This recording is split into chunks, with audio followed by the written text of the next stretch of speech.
প্রথম প্রশ্ন, পশ্চিমবঙ্গের সর্বোচ্চ শৃঙ্গ সান্দাকফু কোন পর্বতশ্রেণীর অন্তর্গত?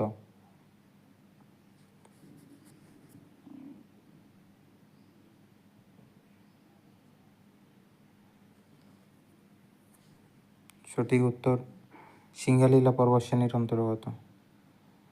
পশ্চিমবঙ্গের রাঢ় অঞ্চল মূলত কোন ধরনের মৃত্তিকা নিয়ে গঠিত?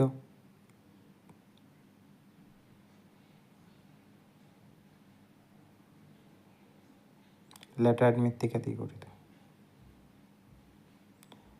তিস্তা নদীর পশ্চিম অংশ পশ্চিমবঙ্গে কী নামে পরিচিত?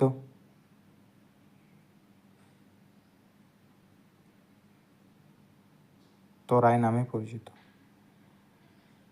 পশ্চিমবঙ্গের মালভূমি অঞ্চলের উচ্চতম পাহাড় কোনটি?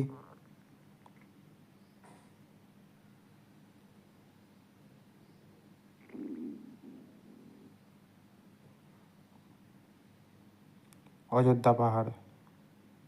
সুন্দরবন অঞ্চলের ভূপ্রকৃতি প্রধান বৈশিষ্ট্য কোনটি? ম্যানগ্রোভ অরণ্য ও